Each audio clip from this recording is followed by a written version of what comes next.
G'day everyone, welcome back to the Talking Leadership podcast series. Today's guest is Xanny Christophersen. She is the Chief Operating Officer with Priestley's Gourmet Delights, a fantastic podcast and a great insight into her leadership pathway. As always, thank you for supporting the podcast, and we'll hand over to Xanny. Welcome to the podcast, Xanny Christophersen. How are you, Xanny? I'm well, thank you, Eric. First question to lead things off, your leadership and its beginnings. Can you take us through that, please? Started my career out as a 10-year-old making cake boxes for my family's cake manufacturing business. Throughout that time, I had many roles. So I would be taken into the business on my school holidays. And I would do things like decorating cakes, packing cakes, putting Smarties on the Smartie Pants, cookies. Every now and then I'd escape to do the sales side of the business, where I would do sales orders, put the orders in with the runs sheet. And then obviously at the ripe old age of 16, I decided that I never wanted to work for my family business.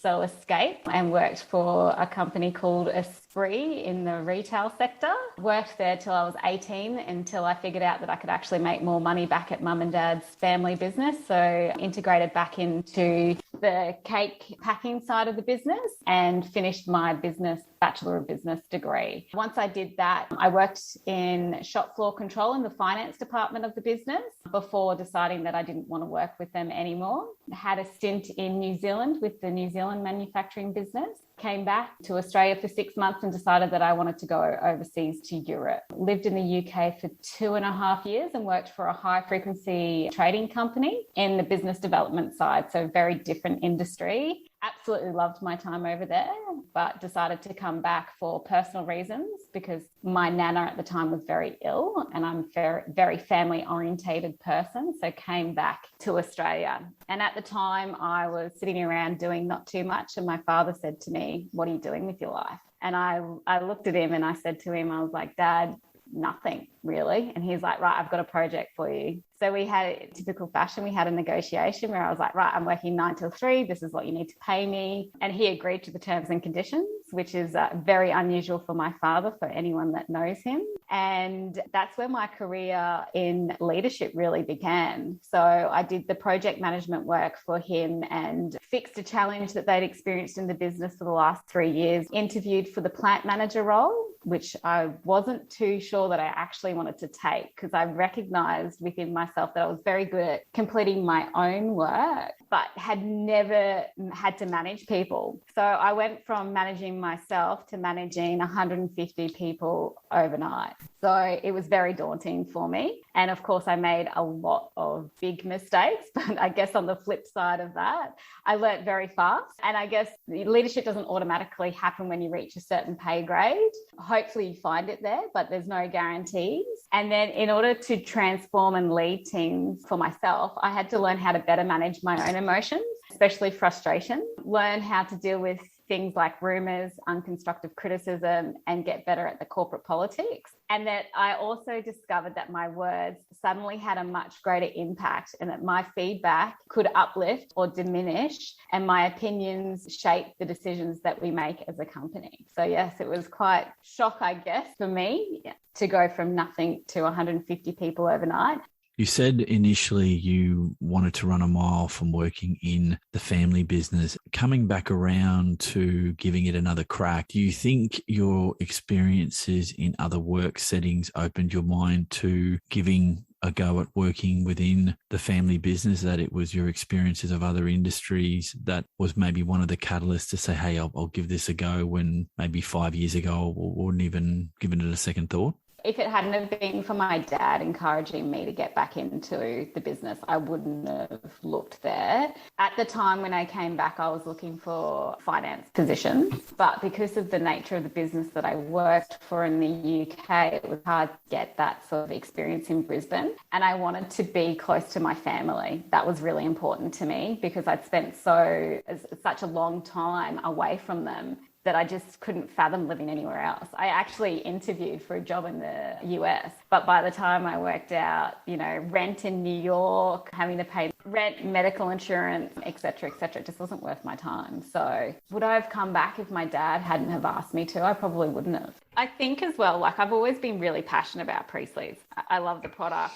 I've always loved the people that I've worked with. A lot of the people on the manufacturing floor, like Mingo, he's been with us for 21 or 22 years. So we're talking I've known them for more than half my life. So it's literally like working with my siblings. Do you think it's more difficult or less difficult to apply what you've learned as a leader when the people you're working with are like extended family? Look, I think as long as you're treating them fairly and with respect, it's about having the conversation in the right way. So I think initially when I first took on the plant manager role at Priestley's, I found it challenging. But as I developed my leadership skills and my capabilities and my understanding and my empathy for people, it became easier because I knew how to have the conversation in the right way rather than just hitting them with, hey, that's not the way to do it. Do you know what I mean? You've had international experience with jobs. You've come back to Australia. You're now very much in the thick of it in the business that you're working in. Tell me from your travels, again, no right or wrong answer here, how do you define leadership? Yeah, so for me, it's the process of social influence, which maximizes the efforts of others towards an achievement of a goal. So leadership stems from social influence, so not authority or power. So it's about influencing the people around you, not a dictatorship. Leadership requires others, and that implies that they don't need to be direct reports. So you can be a leader in your community, in your family, in your friendship group, but then I guess, in the corporate environment, it's those, well, actually, you don't actually have to have direct reports either. It's however you can influence people to do things to achieve a goal. It's not specific to personality traits, attributes, or a title. And so there are many styles, many paths to effective leadership, and it includes a goal. So not influence with no intended outcome. So you have to achieve something. So it could be a sports team, wanting to win a grand final, et cetera, but it must include a goal. That's interesting. The human elements of that definition come out quite strongly. I'm a believer in a leader is leadership. The process of it is of being a service to others. I really believe that. And for those that are following this podcast, the discussions that Xanny and I have been involved in the previous podcast with the Best Practice Network, I think those elements of what is in a leader that we can get behind are always around those people elements. I think they're critical, but I have some views that I will share with you as the podcast goes on about the suite of those skills. And I'm a big believer in first, second, and third order skill sets that make for more effective leadership. And absent some of those things, you're not going to be as effective as you could be. And I tend to use the word a lot, effective. I don't like good or bad or somewhere in between. I think effectiveness, and going by your definition, effectiveness is you've got to reach a goal, whether it's a monetary goal or a community goal or some kind of goal that you're aiming for. It's interesting that the human element seems to be coming up a lot in my discussions, and that you're dealing with people every day. You can't be the dictator that you said, that you can't come from a place of power. Like the command and control aspect of leadership, I think is not there for every industry, but I think it still exists. And the fact that you've reflected on it and made a conscious decision not to do that speaks a lot for where your leadership is going to go in the future, sort of taking people with you being a key element. Would you agree with that? Yeah, I would. And I think it comes back to one of my biggest lessons that I reflect on a lot, is that my words have such an impact on people. And so if I'm coming from a negative place, that connotation, they're going to feel that. Whereas I can still get the same outcome coming from a really positive place. This idea that what you say to people doesn't have an effect on them, I think, is just bullshit. What you say matters. And in the world of, it does. Yeah, in the world of work, if the people around you know that you're a key decision maker, if they don't feel that you trust them or you're not invested in what they're doing, then why are they going to commit to you? I'll tell you a story. So one of my leadership lessons, I went to the Melbourne Business School and I did the Looking Glass experience. It is the best thing to do in your career ever. So if anyone's going to do it, tune out now. Because to you in a nutshell, so you sent to Melbourne Business School. It was at the Mount Eliza campus that I did it. It's 5 days. You go not knowing anything. So they call a meeting on the first night and you get, or the first day, sorry, and you get allocated these positions. So someone's the CEO, someone's the executive, and then it goes down there. So you might be an accounts person, et cetera, et cetera. So the CEO gets delivered this, big box, think about the filing cabinet boxes. So the CEO gets, a big box of that. The executive team get 3/4 of the box. And then as it goes down the chain of command, they get less and less and less. So you're allowed one night to prep and, you get sent away with, you must know everything in that box, right? So I stayed up till 5 o'clock in the morning. We had to be at breakfast, at 7 o'clock, and work started at 8 o'clock. And the biggest lesson I learned there is that I didn't have to do anything. I just had to know that my people, the subject matter experts, knew everything that they needed to do. And all I had to do as an executive was influence them to get the best outcome for the business. And it was one of my biggest life lessons and light bulb moments where it was like, I don't actually need to know everything because my team are the subject matter experts. And as long as they trust me and I trust them, we can get the best out of each other. The ability to cut the umbilical cord in a leadership role and be reliant on the expertise of others takes a lot for some people. Like being able to let go and not micromanage your way to an early grave is difficult to do. It was a big moment for me because I was like, oh my God, I've been going about this the wrong way. I need to change. So it was really good. Okay. So this isn't just you reflecting back now. At that time, it changed the way you thought about your leadership. Yeah. Okay. Full stop, because it made me understand, because I think at the time I was probably the one that was going, okay, well, I need to understand intimately all the details that are happening, from my direct reports, but I don't, or I didn't, because I knew that, well, to your point, I didn't have to micromanage in order to get the outcome. When you're having these conversations, that these learnings come out, and that it's good to hear that in something that in a course that you've obviously paid to go and be part of, that you got something very critical out of that process in terms of your own learning as a leader. So let me ask you something. You're in the role that you're in now. Obviously, you're forced in some circumstances and then not forced in others to make decisions about how the business operates. I've termed the next area that I like to discuss around the lonely road of leadership. Now, do you believe it is a lonely road, or is it as lonely as you make it? I think it's as lonely as you make it, but it can be a lonely road as well. And the reason I say that is because I think that people have expectations that leaderships are perfect, and then you can project that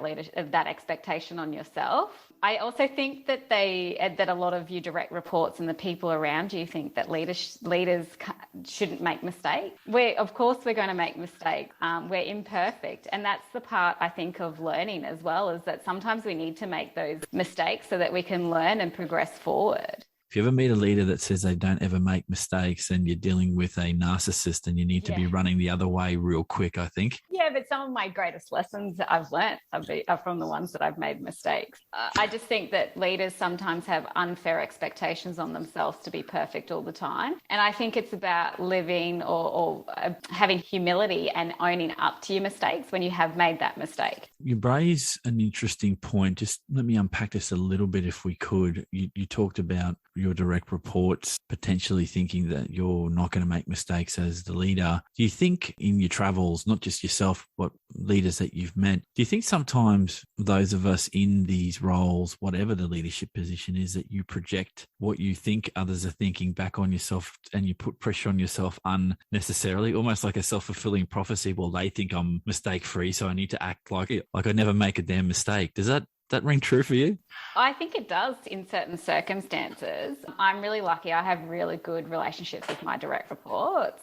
It's something that I focus on. I try and make sure that we have conversations that don't not just work, because I want them to see me as a person, and I see them as people as well. And, you know, I really appreciate everything that they do for me, because without them, I am not successful. I know that I need each one of their skill sets in order to make sure that Priestley's as a business continues to grow. So, you know, we have really good working relationships and also have a really great feedback loop. So they feel that I've been unfair or vice versa. You know, we're big enough and bad enough to sit down and have a chat about it and move forward. That's incredibly nice to hear. These are the kinds of businesses that everyone wants to work, where your boss makes a concerted effort to just appear human, but actually opens herself up to that human element. I think those that don't, and it's always leadership is a conscious choice. Measuring success, what are the non-financial measures of success that you believe are critical as part of your leadership toolkit? So for me, it's about how successful my people are. So my direct reports and the people underneath them. So achieving their goals both from a business and personal perspective. Apart from that, I guess asking for direct feedback as well. So I have had 360-degree reviews, and they're always helpful in terms of personal development for myself and my leadership impact. There's a wry smile on your face when you say that. Is that can they be confronting? I've never had one done. They're horrendous. When I started out as a COO, I had a lot of lessons to learn. As you climb up the ladders, it becomes very political. In that instance, I jumped my boss as well. Like it was a horrible situation to be in. So for me, I had to change my way of thinking, my communication, my expectations of people. So I had a 360-degree review when I was maybe 6 months into my role. And it was challenging to hear the feedback, but it also showed that I'm incredibly self-aware. So I'm in the 99 percentile of people my self-awareness was almost identical to my direct reports and the people that provided feedback on me. So I marked myself exactly the same as what they marked me. That's good. It means you got your finger on the pulse of your people. That's quite good. Obviously, there were some others that other bits of feedback you found challenging. I'm not meaning to pry, and you don't have to get into the details of the feedback. But I've heard 360-degree feedback processes before, and I've never been subjected to one myself. And by subjected, I don't mean it's necessarily a negative thing, but definitely an ego. You're putting your ego out there when you're doing that, because it really is a challenge in that sense. Now, I'm not saying it's going to destroy your sense of self, but no, it does. It depends on the way that you approach it, right? So for me, it was about choosing a few key things that I really wanted to make sure that I would improve and have a better leadership impact on. I think what you're raising here, and this is you touch on something I've been thinking about. I truly believe, and I'm happy for anyone who wants to come on to challenge my thinking on this, because this is the whole point of doing the podcast, is I believe the most reflective leaders in the world are the better leaders. Without naming names, can you think about the most reflective leader you've ever dealt with and the least reflective? I don't know that I've met someone that's super self-reflective. I haven't been exposed to a person that actively asks for feedback either. So I don't think that I've actually come across a leader that is very self-aware. In terms of not being very self-aware, they're very destructive people, right? Because they don't understand the impact that goes around them. I think given that you've had some experience in the world of work, that you can't find a truly reflective leader that you can think of immediately, but you can almost immediately go to where the bad ones are. Do you think, though, it's a generational thing as well? Oh, yeah. Oh, okay, excellent. Like, my guest is asking me a question. So do I think it's generational? 80-20 in my mind. To answer that question, I believe the more effective leaders, as you have some experience under your belt and you're open to learning in every aspect of that word, that you become more reflective as you've had time served. I don't care what industry it is. I think time served can bring that up. Now, that's not to say that as an excuse not to be reflective from the very start. I think it's such a learned skill, and it's something you have to be consciously practicing. That it's a culture thing. So to answer your question, I think in the corporate world, I don't believe we challenge ourselves enough to do that, because we're busy trying to keep businesses afloat. Yeah. That would be my answer. I'd agree with you on that. Let me put it to you back in that way, because the conversations we've had in the previous podcast and offline and now, it seems to me that you have learnt the skill of being reflective. Is that something you consciously try to practice for yourself? Yes, I do. And I constantly seek feedback from my direct reports because, well, I guess for me, it's about growth and development, right? And how to best influence and lead them as people. Am I perfect at it? Probably not. You know, there's always room for improvement, but I do actively try and gain feedback. I've personally given up on trying to find perfection in the leadership game. It's more progress, right? Yeah. Xanny, leader capabilities. What do you believe for effective leadership are the most critical leader capabilities? For me, so I think emotional intelligence is going to be key moving forward. You know, understanding your people that work for you and what makes them tick, and then how do you influence them to get the best out of them. Coming back to being self-aware as well. So, you know, reflecting on yourself, the impact that you've had on people. I think as well, being resilient too. The younger generations are probably less resilient than what the older generations are.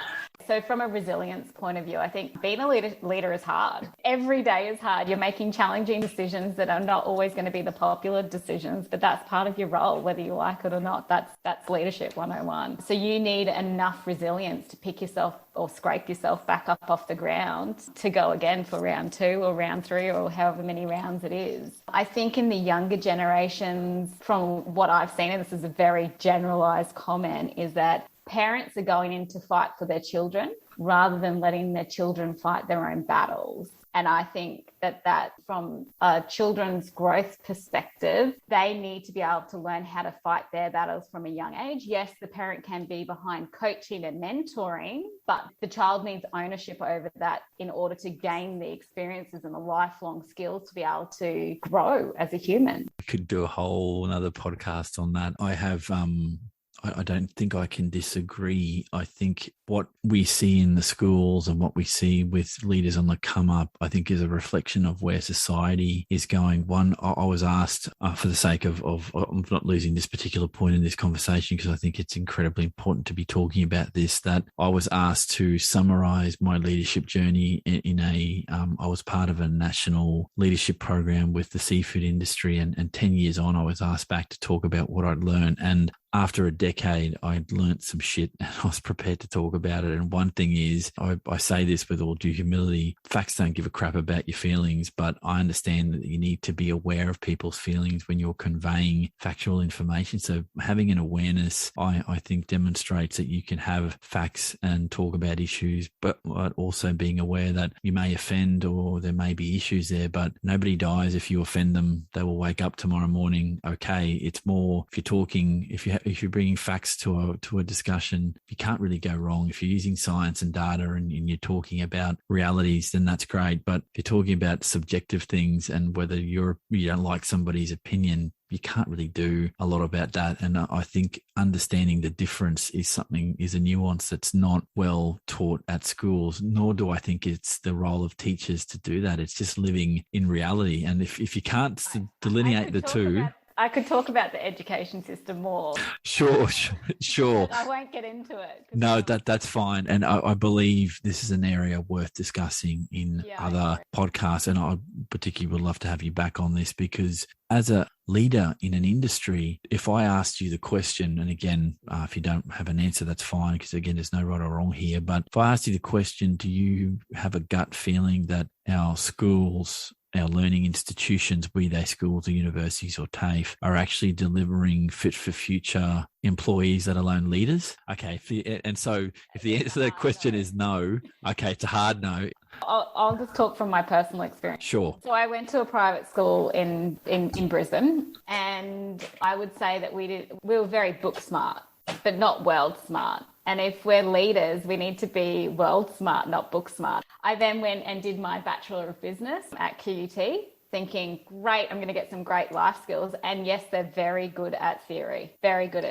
But where's the practical side of it? I learnt more as child and a teenager growing up in business than I ever learned at high school and university. And to that point, I would challenge whether you need a university degree if you've been brought up in business or had a lot of life experience in business, because you learn more about what makes the world go round, you know, from real life experiences than sitting at your desk writing an essay on a book. I happen to agree, but I think that conversation is nuanced. So from someone who is a big supporter of education at whatever level, I think what education does, if we're being fair dinkum about this, is that schools up to grade 12, and then before you get into the tertiary sector, whatever that part of the tertiary sector you go into, I think it's not so much what to think, it's giving you critical skills on how to think. So that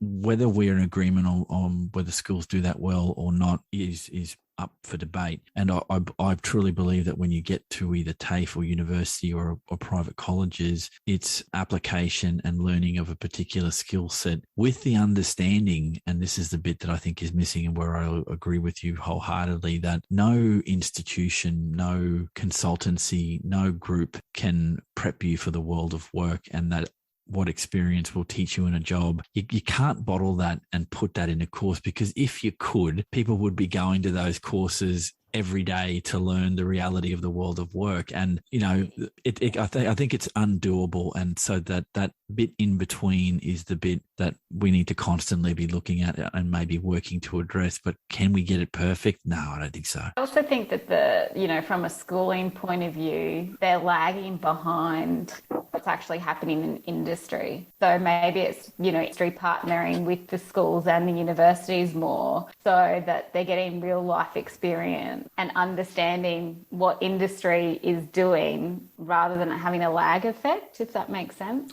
It really does, mate. This is one of these podcasts where the amount of other topics that we've brought up, I think, are well worth exploring, and they're connected to this thing about leadership. Because another key question is, are our universities, by way of example of one set of institutions, are they helping to produce and educate professionals that have got what we need them to have to engage in the world of work as graduates? Are they doing everything they can? And I don't know what the answer to that question is. Is industry doing enough as well? It's about making sure that we're letting the universities are working with them, so that they understand what we're looking for so that they can cater to that need. So it's kind of push and pull. With you on that it's not just up to the universities or TAFEs. And yeah, the fact that we're having this conversation, and I had this conversation with some people 10 years ago in my industry, the fact that it's still coming up means that those connections and how we keep them current and relevant still needs a bit of work, and it's a fruitful space to play in, I would suggest. But this podcast is about you, Xanny. So last question to focus on you is, looking back on your leadership pathway, if you had to go back to a younger version of yourself, what would you say to you about being a more effective leader? I think probably just be patient. Don't expect that you're going to be perfect every step of the way. And as I said to you before, focus on progress rather than perfection. I think that leadership, and definitely being the CEO of Priestley's, has been one of the hardest things that I've ever done in my life. But I've been very lucky to be encouraged and supported by my network, both professionally and personally, to always take steps to grow and develop. And that in order to be better, you're going to have to go through some pain, because learning and putting yourself in uncomfortable situations aren't always going to be nice. So, be okay to be stuck in that position where it's a little bit uncomfortable for a little while whilst you learn and develop, and that it's just a moment in time, and that each day will get easier. Tell us a bit more about Gourmet Delights, and this is your 30 seconds to give your business a plug. So over to you, mate. Thanks, Eric. So Priestley's Gourmet Delights make the best quality cakes and desserts for the food service industry. We're very much the cake in the cabinet, and we're here to support your business to make it a success. So absolutely, if you need anything, reach out to the team. There you go. And I'll put your details, your LinkedIn profile and the business email on the podcast description, Xanny. So for those listening, I've been speaking to Xanny Christophersen, who is the Chief Operations Officer at Priestley's Gourmet Delights. Thank you, Xanny, for your time. Thanks, Eric. And for those listening, this has been Talking Leadership, and we'll catch you all on the next podcast.